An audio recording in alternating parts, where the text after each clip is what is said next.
ఆచార్యుల వారు నరసింహస్వామి వారి మంత్రాన్ని పొంది అరణ్యానికి వెళ్ళి తపస్సుకి కూర్చుంటే అరణ్యంలో తిరుగుతున్నటువంటి ఒక ఏమీ తెలియని కిరాతుడు ఒకడు వచ్చి, పంతులు గారు మీరు ఎందుకు కూర్చున్నారు ఇక్కడ అన్నాడు. నరసింహస్వామి ప్రత్యక్షం అవ్వాలని తపస్సు చేస్తానన్నారు. నరసింహం అంటే ఏమిటి? అరణ్యంలో చాలా కాలం నుంచి తిరుగుతున్నాను, దానికి తపస్సు ఎందుకు, నేను తీసుకొస్తానని చెప్పండి అన్నాడు.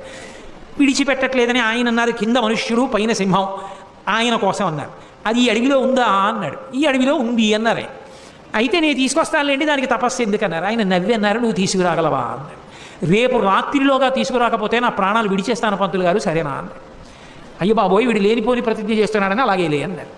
ఇక ఆ కిరాతుడు అరణ్యంలో తిరుగుతూ నరసింహం కింద నరుడు పైన సింహం, కింద నరుడు పైన సింహం అంటూ చూస్తున్నాడు అడివంతా. మరునాడు సాయంకాలం ప్రదోష వేళ అయిపోయింది, కనపడలేదు.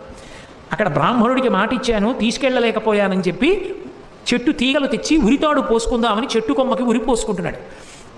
నరసింహస్వామి వారు ఆవిర్భవించి వచ్చి దర్శనమిచ్చారు. ఓసి దిక్కుమాలిన మృగమా, ఇంతసేపటి నుంచి వెతుకుతున్నానా, బ్రాహ్మణుడికి చూపిస్తానని ఎక్కడ దాక్కున్నావే అని చేతిలో ఉన్న తీగలు చేసి నరసింహస్వామిని కట్టి ఈడ్చుకొచ్చాడు. ఈడ్చుకొచ్చి పద్మపాదాచార్యుల వారి దగ్గర నిల్చోబెట్టాడు. ఆయనకేం కనపడలేదు. ఏమిటి నరసింహస్వామి వచ్చారంటే ఏమిటన్నారు.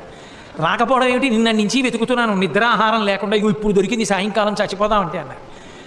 ఈయనకి కనపడదు, ఆయనేమో ఇదిగో అంటారు.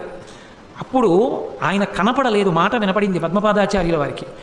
కొన్ని కోట్ల జన్మలు తపస్సు చేస్తే ఎంత దృష్టి కేంద్రీకరణతో చెయ్యాలో అంత దృష్టి కేంద్రీకరణతో నిన్నటి నుంచి ఇవాళ సాయంకాలం వరకు కింద నరుడు పైన సింహం, కింద నరుడు పైన సింహం అంటూ వెతికాడు. అతని తపస్సుకి మెచ్చి ప్రత్యక్షమయ్యారు.